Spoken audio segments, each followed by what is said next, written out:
Hello friends, I'm Amanda Barr. And I'm Rebecca Lou Brennan, and welcome to Dance Principles United, the podcast. Together, we are passionate about helping studio owners with the business of running their studio. Join us as we talk everything from marketing, systems, studio culture, motherhood, life, and everything in between.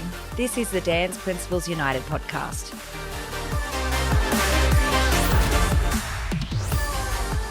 Hi friends, and welcome to another episode of the Dance Principles United podcast. Beck, it's so good to be back in the podcast studio with you. Always fun. Love a good podcast. How are you going? Tell me all the things. I'm doing really well. I went to see a musical last week, just like a community theatre. It's been a while since I've been to, we go to all the big shows and everything, but I haven't been to as much community theatre recently. It was so good to see. It was one of my ex-students playing Elle in Legally Blonde. I love that. So cute. Like, I was so impressed. She's, probably about 30. She has an 18-month-old and she's like driving. She lives down South Coast still, but driving up and doing community theatre and obviously loving it that much, isn't that so inspiring? Yeah. Like, that's a lot to do when you've got an 18-month-old. It is a lot to do. Yes, and obviously support of the family and all of those things, which I think is so, so important.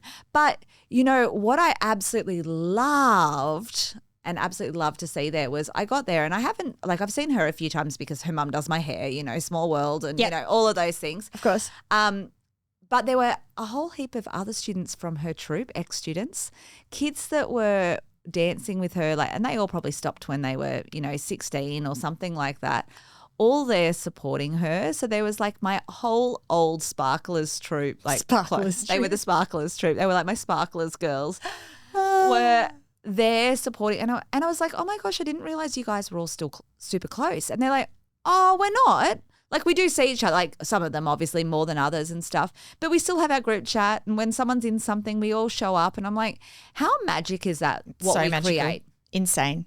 Absolutely. Like, I didn't even know. They're all like, close to 30. A few of them were married, a few had kids, like bits and pieces, but it's so nice. And that's like, I've done podcasts before on like how I do my troops and they stay together, and I love seeing that bond that was created because they started dancing together at like 5 or 6, and they've grown up like that. It's so beautiful. That is incredible. And I think we forget sometimes, this is not what the podcast is about at all, but I do think that we forget sometimes the power of that and making sure that we create moments for people to become friends. Because I know some of my parents end up having Christmases together. Absolutely. And Absolutely. the friendships can be so, so special if you allow them to connect with each other.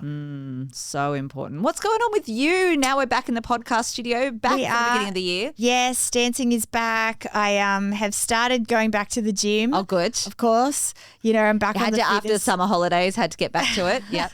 But I've hurt my knee. And I didn't ask you how you went at the physio the other day. So I have to tell you a funny story. Yeah. So when we were at the South Coast, we went to the South Coast to Paperbark Camp. I love it there for one of my friend's 50th. Yeah. And what we do, Amanda, on the South Coast is we ride our bikes to the brewery. We have a few drinks. Then we ride down a bit further to the pub and then we all ride back. Yep. As you do, have lunch at the pub, do all the things. So we were riding back and Beck was complaining a lot about the fact that she was the slowest in the group on the bike. Surprisingly, I'm not that good on a bike. And one of my friends tried to hold on to my bike and help me and to go faster. And it was a massive crash, and I think I've hurt my knee really badly, and I didn't realize how bad that was until I started. Is that what? Because you showed, I saw a picture of the bloody knee, with the bruises, and just all what things. What you get in the group chats. I love that photo of your bloody knee. Thanks. Just what I needed. Thanks. It's pretty special. But I didn't realize that's what you've done. That's actually done damage. I thought that was a gym thing. Once I started teaching, getting down and up off the ground, started running on the track, I'm like, oh no. That's the worst. The worst. You know that you're not 25 anymore when? Literally. I refuse to let it stop me though. I'm not, I need to get back into my fitness. So I'm not going like 7 days a week or anything, but I'm, trying to go 3 or 4 days a week and just trying to do all the things, get back into it. You are so good. My New Year's resolution was Pilates. It hasn't happened yet. Oh, every year I'm like, oh, I've got to do something about this. Yeah. Oh, I struggle. I think the thing with you is you've got to find something that you like. Yes, that's the issue. Because, you know. I just don't like anything. Yeah, you've got to find somewhere that I don't like going though. Like I hate going there. You go with your friends and that helps. Yeah, not always, but I think I like that it's 45 minutes in and out. It takes a lot of self-talk to get there. Let me tell you, a lot of self-talk. But I feel such a long part of my day. Yeah, but you feel so good after it. You feel really proud of yourself and you're like, good job back. Yeah. You know, and one of my friends, this is not about the podcast either. Yes. But anyway, we'll get into the podcast. One of my friends wrote the other day on her Instagram and I loved it. I'm not trying to get my summer body. I'm trying to get my old lady body. And like, absolutely that. It's literally like it is so important for, you know, people in their 40s, which we are, to do weights, to do exercise, because otherwise when you get to 60, you're going to be screwed. Yeah, and I've read that so many times. That's why I'm like, this year's my year. I have been walking, but I haven't gotten to Pilates. Hey, if anyone listening has any like great ideas, because this old dancer does not like exercise and does not like the gym. So I need all the ideas of what I can do, and maybe there'll be something, I don't know, that I don't know of that maybe I'll love. Maybe. Who knows? Hey, today's podcast is not about helping me with my fitness journey as much as you all want to hear that. Today's podcast is actually talking about mid-year concerts, because I know it's early on in the year, but it's the perfect time. If you've never done a mid-year concert, today's podcast is for you. It is. Well, I know we've been doing a lot of one-on-ones with our Studio Growth Club members the last week, and something that's come up for me with a lot of those new members that have come in is they've never run a mid-year concert. Oh, it kills me. So interesting, isn't it? Mid-year concerts are my favourite. They are your favourite. I think I started running one maybe 2 years into my studio, like very early on. And I absolutely love them. Should we start with what is a mid-year concert for those people who are like, oh, I've seen that some studios do it, but what the fuck actually is it? Sure. Go. Oh, me. That's me. Okay. That's you. All right. So to me, a mid-year concert and a great mid-year concert, there's different versions, of course, and everyone can do their own version and stuff. But what I love to see in a mid-year concert is something a lot more low-key than an end-of-year concert. Now, low-key meaning the location, 100%, something a little bit more low-key. The price point for the parents, more low-key. I love it to be in uniform. Absolutely love it to be in uniform rather than costumes, more low-key. And all of those things are great because it gives you somewhere to build, right? When people see the ticket prices for a mid-year concert versus an end-of-year, then they number one, won't be so shocked because they'll also see the value in between, and they can see like, oh, but this is a better theatre. This has proper lighting. This has better costumes. This has tech staff. This has ushers. This has, whatever that is, right? And they can see why the end of year costs so much more money. Yeah, I love that. I love that. I think other reasons for doing it is, and I've talked about this a lot. Yes. We don't give parents a big enough window into what the kids are doing. And, Phoenix has just started soccer. He's had soccer the last 2 weeks. Yep. I've watched those training sessions. You know exactly what's happening. You know all about his behaviour. You know when he's improving. Yep. He's going to start games soon. I will be at every soccer game. You're a good soccer mum. Well, this is the first year in 22 years of running my studio that I'm not teaching on a Saturday morning. Do you know that? I mean, apart from COVID, obviously, but it's the first year I haven't put myself on a Saturday. Is that crazy to you? I think that is a sign of a good business person who's there every Saturday, because that's what you've got to do. It's a big day in our industry. I think, regardless of crazy or not crazy, I think it's what you need to do to grow a business. Yes, and I'm lucky enough to have other people in place now that can do that. Yes. So I will be at all of his soccer games because I missed a lot of them last year. And that's really sad. Like I probably only got to 3. Yeah. So this year he will be playing, but I'm a part of that, and he plays a game every week. Yes. And I always say to dance parents, the game is the performance. So if you're only giving them a mid-year concert and an end-of-year concert, they're actually only playing 2 games. Yes, absolutely. And so I love being able to give them another snapshot. And I think we've got to really remember that, a lot of studios are like, oh, but what about competitions? Yeah, but for most of us, it's only a small percentage of our kids that are doing competitions. What about the rest of the kids? Obviously not the same in every single studio, but what about, and regardless of, what percentage of your kids are comp kids and rec kids, like, what about the kids that don't do the competitions? It's so, so important to give their parents, they're paying the same money for a class. It's important for them to have the same experience and get to see their kids. So, I love mid-years, like almost counter to what you're saying, but like, we're going to go with it anyway. I do them instead of viewing weeks, because I feel like viewing weeks in the studio are hard. They're hard for teachers. You don't get a lot done in the class. There's all of those things. But the way you can explain that to parents is benefit drive it. I'm always big on everything being benefit driven. So to parents, it's like, it's always so hard when you come in because, dad's at work, so he can't make that 4:30 class and the grandparents can't come down for that. And there's, one class on a Monday, one class on a Tuesday. This way you can just come and see all the routines. The whole family can make it and it'll be on a Sunday or a Saturday afternoon or whatever that is, right?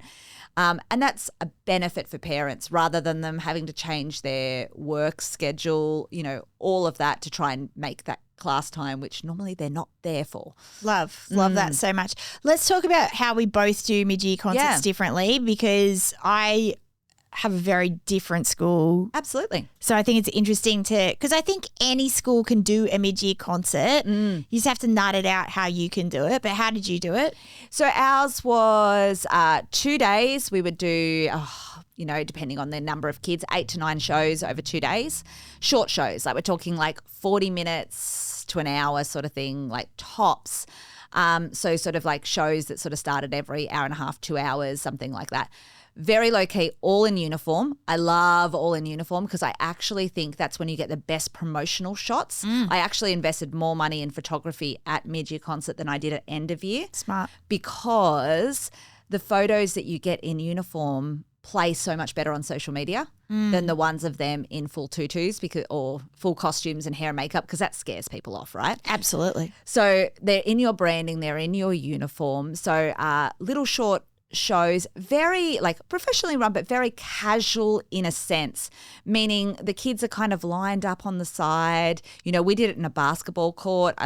We had done it a few different places, like a leagues club, like a community, like little stage thing in like a community hall, different places like that. But, the kids would have a chance to watch the other dancers, which I think is key. And we're going to talk about the benefits of upselling because they can watch.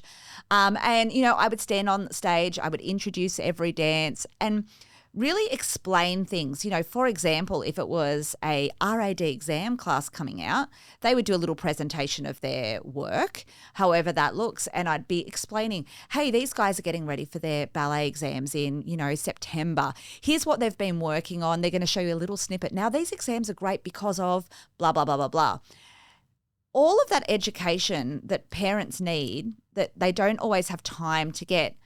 I've got a captured audience. They're going to listen to what I have to say when I'm on that mic. Like I'm going to talk to them about the benefits of doing acro and, why this kid is doing really well because they're taking, 7 classes. I'm going to talk about exams. I'm going to talk about the end of year concert. It gives you a great chance to seed that, especially for studios that say they don't have, they have like a big opt-out rate of end of year concert. Yep. Being able to talk about that at mid-year. Yep. And about how incredible that's going to be and start the excitement build from there. I think that's so, so valuable. Has that explained how I run it? Yeah. I love that. And I love what you're saying about talking on the microphone. Yes. And I'll talk about how I do things in a second. But for preschool, I always say, if your little ones are only doing 1 class per week and you'd like to see them more on the stage at the end of year concert, it's now time to opt into another. That's literally what I say.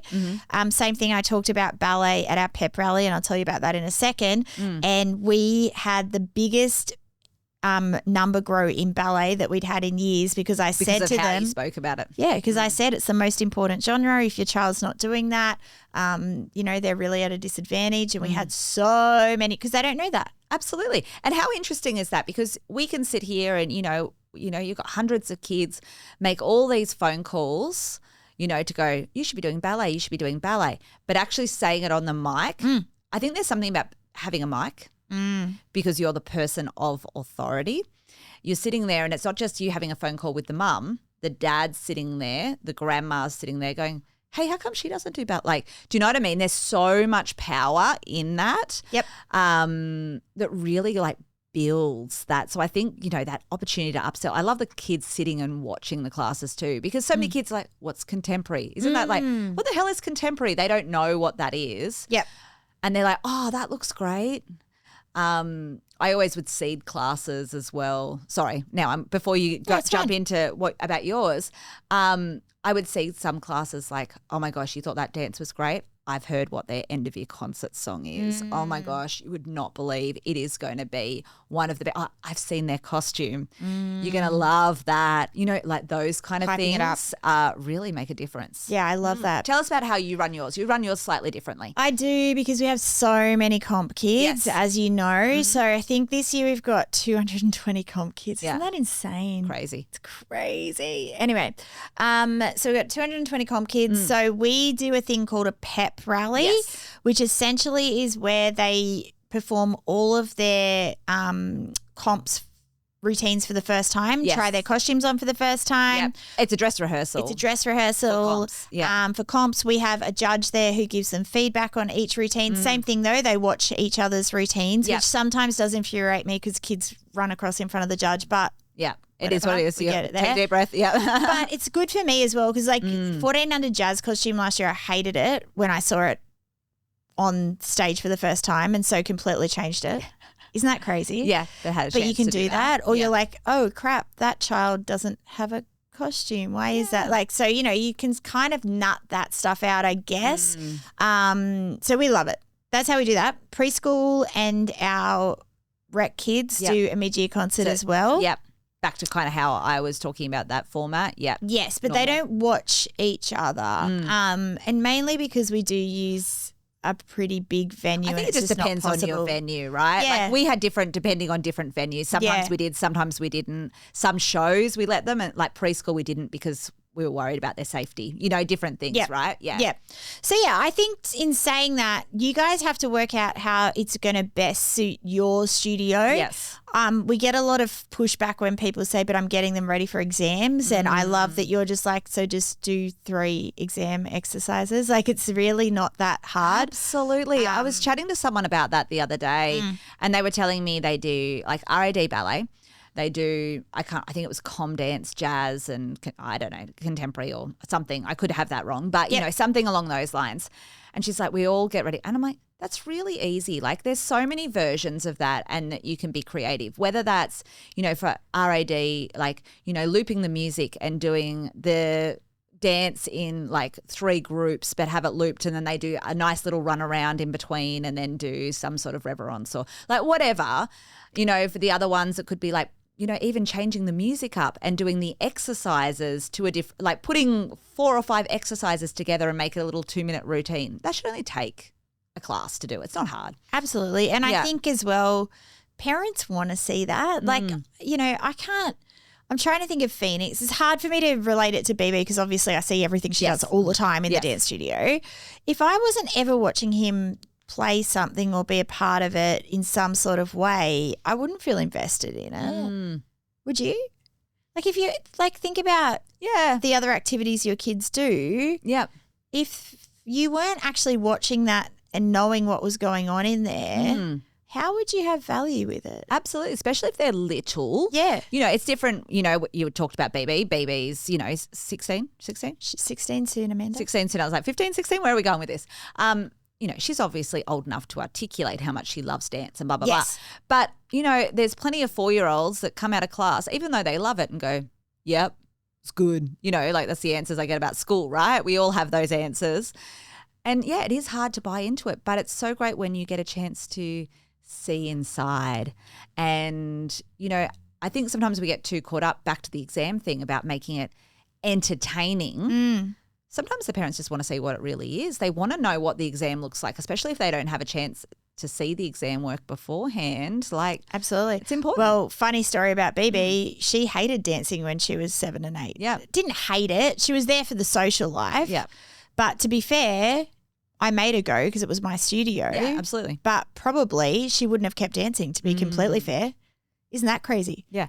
Nuts, absolutely nuts. So I think it's so important to be giving these parents a snapshot window. Like we can talk about the other benefits of it as well. Do you want to dive into Pep Rally a little bit more around that? Because I think, before we talk about the other benefits, your Pep Rally also inspires community. And I think that's a big thing. I always sold more tickets to mid-year than I did to end of year because they were cheaper. It was more casual. They felt like they could bring the little kids rather than, sometimes in a theatre they feel like, you can't bring the 3-year-old that jumps around and, all of that, or the grandparents don't mind coming and all of those things. But you really inspire community at your Pep Rallies. We do. And I guess it started because I was finding that parents at comp weren't cheering enough for the kids and I want them to cheer for the kids. And so I was like, okay, I need to get the parents more involved. And so we did Pep Rally, I don't know, 6 or 7 years ago, maybe longer. And I was like, okay, I want you guys to dress up and you get prizes for dressing up. So it's grown over time. Yeah, we probably had, 30 of the parents dress up and the rest didn't. And they bought signs and did all the things. And now it is out of control. Every person fully dressed up with the skirts, the big heads. They've got their child on a head that they hold up, those core flute heads that you have at the football. They have those. They print T-shirts. They have posters. They have pom-poms. So they have Chloe's mum written on the front of their T-shirts, we're talking, which they made themselves. Yeah. It is insane. Yeah. We give away some pretty epic prizes, but it does get them involved. We have a red carpet with photo opportunities. We have all the things there and it does make it a really fun community event. It's a long day. Yeah. It's not what you're saying, how it's, an hour concert. It is a long day because you do all of them in the one. We do all in the one. We get all the feedback. We want the kids to watch each other. And I think that's different for comp parents, right? It's different. Very different. Yeah. Very different. But it's a very fun day. Yeah. And everyone loves it and it's a community day. Yeah. And, they all sit up in the bleachers with their cheese and literally. Because you have it at a basketball court too, We do it at a basketball court, but they all bring their own food. They get so into it. They get so into it and have a great day. And I think creating that community is so important. We forget how, again, last night I'm at soccer. Sorry to keep bringing up soccer, but it's my life right now. Last night I'm at soccer. All the mums, we all sit together and we all chat with each other. And Tim said to me, because I didn't have my steps where I wanted them yesterday when I left for soccer, and Tim said, just walk around the soccer field. And I said, no, that's rude. I want to sit with the mums and talk. And make connections. Which I'm not a chat and talk person. You know that. I know that. I'm not that person at school or anything. But in that community, I feel like it's what needs to happen. Absolutely. And we need to create those communities and opportunities for our parents to feel like they're a part of things, because when they feel like they're a part of things and their friends are there, you're going to get much better retention. Absolutely. I love that so much. There's so many benefits to mid-year. Retention, community is such a big one. But there's also profit to be made. Oh, yeah. And I think that's important for a studio owner because, we work our guts out. It's important to do those things. And to me, the profit in mid-year is great and is a great byproduct. I think it's not the only reason to do something for sure, but it doesn't take a lot of organisation, mid-year concerts. They're pretty low key once you've kind of got the formula together, I think. Is so great, especially when you're not ordering costumes and stuff like that. We know that costumes is the biggest, hardest part 100%. of a concert, right? So without that, it's not a huge amount of work. And it's so low key. So the profit's really great. But to me, the upsell benefits, we would always increase our class placements so incredibly at mid-year concert, but we would go in with that intention. There was an offer, there was a plan, there was, that was the intention, was to go in and increase them before the end of year. It's not just like hey, this magically happened. It was created, right? Yeah. And that's so good. Like you talked about, being on the mic and those benefits and having a chance to upsell classes, so valuable. Also upselling merch at that time. Like if you have your uniform, you can bring out, and we always do bring out a new uniform item for that time just before, which they're going to absolutely want to wear. And, so that's also a really good way to up those profits. Absolutely. So, there's a lot of benefit to doing it. Yeah, sure. I always loved it for the uniform thing. Like we brought out a limited edition, just beforehand or something like that. For most age groups. But even if not, we had a lot of parents that would our preschool tutus would like go a bit floppy after wear. So we had a lot of parents that had the plan. I had this whole group of parents that every year they'd buy a new one for mid-year concert so they look cute in the photos. Yeah. And just kind of keep doing it. So they always had the fresh one. They wouldn't buy it at the beginning of the year. They'd wait and hold out and buy it there, which I think is so, so great to be able to do. We always would sell merch on the day as well, and, you know, extra things like hoodies and, you know, stuff like that people want to buy, which is great. But it's also a good reason to have them all in uniform as well, because like everyone, we all struggle with, you know, we say uniform's compulsory, but then, you know, the kids rock up in the black hot shorts or whatever and it just becomes a thing. We're like, uniform's compulsory. They must wear it to be on stage at mid-year concert, and it really makes it like there's a date. They have to have it. They've got to be ready for it. Yeah. We do have a lot of clients who we've talked into mid-year concert that really go all out. Yes. And I want to just quickly talk about that before we finish up. Yeah. You know, I said to you we have the photo wall and we have like little core flute signs that they can hold up that we do different ones each year that go with the theme. And they're of from the like year. Easy Signs, and they're like, you know, $20. So simple like, to do, but you know how like 6-7, for example, like obviously we'll have a sign saying 6-7 because, you know, it's the in thing at the moment. So you want them to feel cool and think it's funny and all that stuff. But what happens with that then is they share it on their social media and tag us. And we give prizes out through the day for them to share and tag. It's free advertising. When other parents from their school are then seeing that child have a great time at this incredible pep rally, they're like, well, I want my kid to be a part of that. Absolutely. Like you've got to think smart about this stuff as well. We actually encourage people to take videos and photos I tell of them the to. show. Yeah. I tell them to. Yeah. And I say to them, and we actually give out prizes to the best share. Yeah. You know, and it's not too late, like, to do mid-year. Like if you're listening to this and it's March, it is not too late for you to say, hey guys, we're doing this awesome mid-year. It's going to be on this day. Everybody's involved. Yeah. Hey, teachers, more details coming soon. Yeah, like put together a 1.5 minute routine. It does not need to be a long routine. Longer is never better in my opinion. Yeah. Kids go on and off, have a great time, give them a medal at the end, done. Yeah. So easy. So That's easy. all it needs to be. And, you know, there's so many benefits of it. So we would love to encourage you to do that. If that is something you haven't done before, give it a go. Hit us up if you need any advice or anything like that. We've got photos and different things of different setups because there's so many ways you can do it based on what your venue looks like and what you can get. Absolutely. But, yeah, so exciting. I hope you go out and do a mid-year and it absolutely goes off for you. Absolutely. Thanks, guys. We hope you have a great week and we'll see you next week. Bye. Bye. We hope you enjoyed this episode of the Dance Principles United podcast. If you'd love to learn more from us, we have a special offer just for our podcast listeners. Go to the link in the show notes right now to get 2 weeks free in Dance Principles United Tribe. We would love to see you there.